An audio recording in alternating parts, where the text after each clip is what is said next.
ኣብ ልዕሊ ኤርትራ እገዳን ምውሳን ዝተፈጸመ ዓሎቕ ዕርቃኑ ስለ ዝወፀን ዝተበለለን ኣብ ወያነን ኣሳሰይቱን ከቢድ ተርባፅ ፈጢሩ ምህላው ተቓሊዑ ሙሉእ ትሕዝትኡ ብመልክዕ ጸብጻብ ክቐርብ እዮም።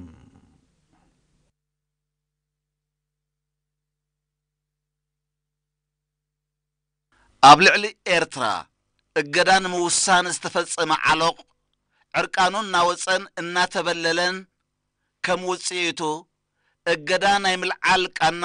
እናልዓለ መምጽኡ ኣብ ወያነን ኣሳሰይቱን ከቢድ ተርባፅ ፈጢሩ ከም ዘሎ ተቓሊዑ ቤት ጽሕፈት ሚኒስተር ዲኤታ ወያነ ኣብ መወዳእታ ዝሓለፈ ወርሒ ናብ ኩሎም ኣብ ወጻኢ ዝርከቡ ሚሽናት ኣብ ዝሰደዶ ዘዋሪ መልእኽትን ናይ ስራሕ መምርሕን ኤርትራ ኣብ ልዕሊኣ ተነቢሩ ዘሎ እገዳ ንምልዓል ወይ ስኒ ዘይብሉ ንምግባሩ ኣብ ዝተፈላለዩ ሃገራት እናተንቀሳቐሰት እተካይዶ ዘላ ዲፕሎማስያዊ ስራሕ ክትዕወተሉ እንተኽኢላ መዘዙ ከቢድ ከም ዝኸውን ብምጥንቃቕ ናይ ኤርትራ ዕላማ ንምፍሻልን እቲ እገዳ ጸኒዑ ዝያዳ ግብራዊ ዝኾነሉ ኩነታት ንምፍጣርን ኩሎም ኣብ ወጻኢ ዝርከቡ ልኡኻት ኣበርቲዖም ክንቀሳቐሱ ጸዊዑ ውሽጣዊ ሰነዳት ወያነ ፕሬዚደንት ኢሳያስ አፈወርቂ ኣብ ዝቀረባ እዋን ኣብ ኬንያን ሱዳንን ዘካየዶ ዑደት ሓለፍቲ ዝተፈላለዩ ኣካላት ውድብ ሕብራት ሃገራት ኣስመራ ምብጽሖም ላዕለዋይ ልኡኽ ኤርትራ ኣብ ፓሪስ ዘካየዶ መብጽሕን ምስ ተቖጻጻሪ ጉጅለን ኮሚቴ እገዳን ዘካየዶ ርክባትን ኤርትራ ኣብ ጀነቭ ኣኼባ ዩፒአር ዝረኸበቶ ደገፍ ትኹረት ክወሃቦ ዝግባእ ጉዳያት ምዃኑ ብምምልካት በኣጠቓላሊ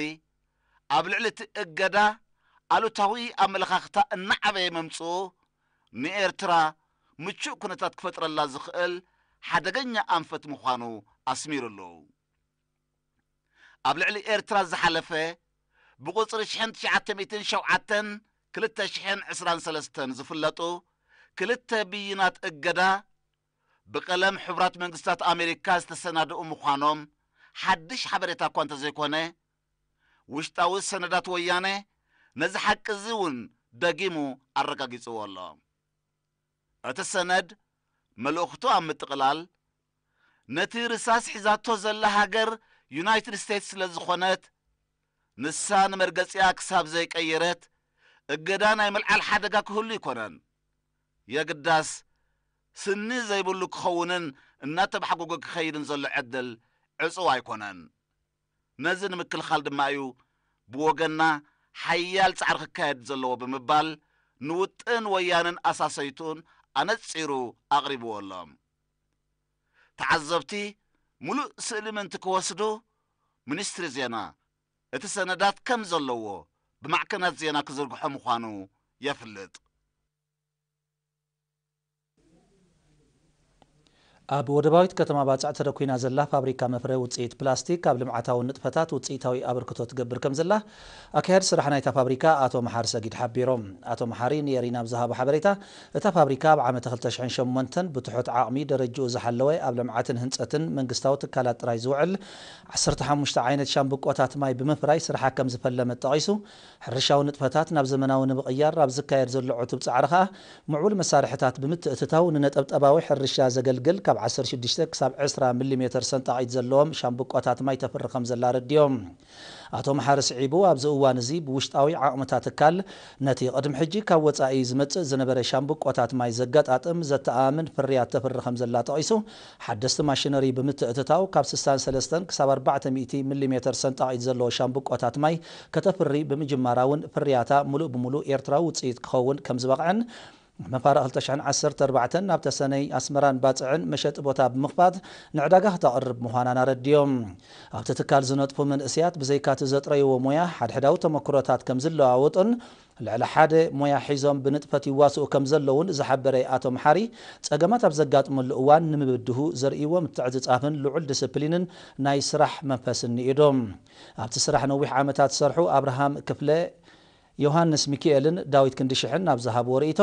ተመክሮኦም ናብ ሓደስተ ኣባላት ብምትሕልላፍ ዕቱብ ጻዕሪ ከም ዘካይዱ ጠቒሶም ምስጢር ዓወቶም ውህደት ስራሕ ምዃኑ ኣነጺሮም መንእስያት ዕቑባይ ክፍለ ማርያምን ዮሃና ተኽላይን ብወገኖም ኣብቲ ትካል ኣብ ዝመጽሉ እዋን ዝኾነ ሞያዊ ክእለት ከም ዘይነበሮም ብምሕባር ብዝተገብረሎም ሓልዮትን ምትሕግጋዝን ሞያዊ ብቕዓቶም ካብ ግዜ ናብ ግዜ እናበረኸ ይመጽእ ከም ዘሎ ጠቒሶም ዝቐሰምዎ ተመክሮ ናብ ሓደስተ ኣባላት ንምትሕልላፍ ከም ጽዕሩ ኣብሪሆም መንእስያት ነቲ ዓለም በፂሓቶ ዘላ ምዕቡል ቴክኖሎጂ ተገንዚቦም ተወዳደርትን ቀለስተ ሃገርን ክኾኑ ሓያል ጻዕሪ ከካይዱ ከም ዝግባእ መዘኻኸሪ ቀሪቦም ኣብቲ ንሳይንስን ቴክኖሎጂን ጽልዋታቱን ዝምልከት ተምሃሮ ኮሌጅ ሓምልማሉ ዝተኻየደ ሰሚናር ሓላፊት ሃመተ ዞባ ዓንሰባ መንእሰይ ሰላም ተኽለ ማርያም ኣብ ዝሃበቶ መብርሂ ምዕቡል ቴክኖሎጂ ኣብ ማሕበረ ቁጠባዊ ዕብየት ዘይነዓ ኣበርክቶ ከም ዘለዎ ጠቒሳ ተምሃሮ ደፋእቲ ሓይሊ ምዕባለ ናይ ሓንቲ ሃገር ከም ምዃኖም መጠን እኹል ፍልጠትን ትምህርትን ሞያን ደሊቦም ኣብ ረብሓ ሃገርን ህዝብን ከውዕልዎ እዋኑ ዝጠልቦ ጉዳይ ምዃኑ ኣነጺራ መንእስያት ኣብ ኢንተርኔት ዘድልዮም ንዕሎምን ትምህርቶምን ኣብ ዝሕግዞም ኣተኲሮም ክጥቀሙሉ እምበር ኣብ ዘየርብሖም ብምድሃብ ግዚኦም ኣብ ዘይከውን ካብ ምጥፋእ ክቆጠቡን ባህልን ስነ ምግባርን ሕብረተሰብን ብምዕቃብ ሃገር ምምዕባል ሓላፍነት ኣብ እንግድዖኦም ምዃኑ ክግንዘቡን ድማ ተሓሳሲባ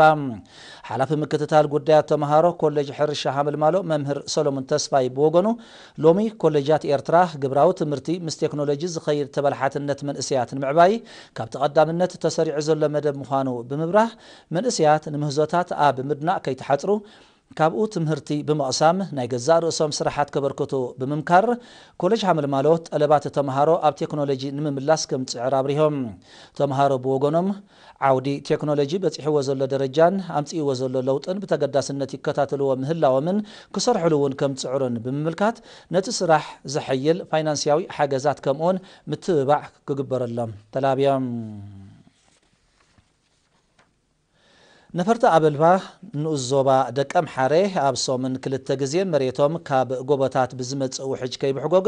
ንምክልኻል ዝሕግዝ ከትርታት ይሰርሕሎም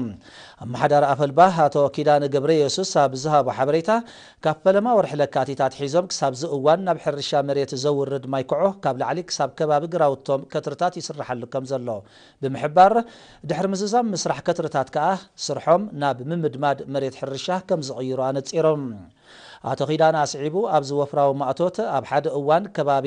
244 ጉልበት ይወፍር ከም ዘሎ ብምምልካት ዛጊት ልዕሊ 910 ሜትሮ ከትርታት ሰሪሖም ከም ዘለው ብሪሆም ወይዘሮ ኣዝመራ መንግስን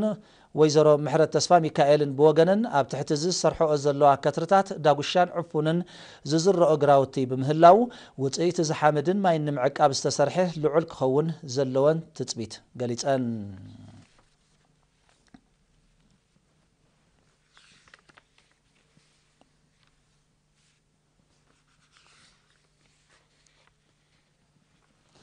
زختامات المئلاين محبحابن نمنقص تراي كي تقدفه كل زيغا أبركتو كعزز دك أنستيو أبلات كوبانيا هنس أبدهن أبلات بورد هامادين وزوبا قالا نفحنس أويعن نسات النتس أو عز أربا أب معبي زختامات قدايفن أبن وزوبا قالا نفحن تأليتي زبيتاو قجل زختامات بمبصح نايت سريت مأتوتن نايك داونتي حاجزن متوابع شلماتن جيرن مسؤم حابيرن أب استزانق على أوانيوم حمسان حمشتن دك أنستيو أبلات كوبانيا هنس أبدهو بعسر سلسة مقابيت أب معبي زختامات قدايف أبز بصحلو كم كداونتن مقارجاتاتن محصابن بيتروتات مولوالن زأمسله وفراوت ريتا كايدن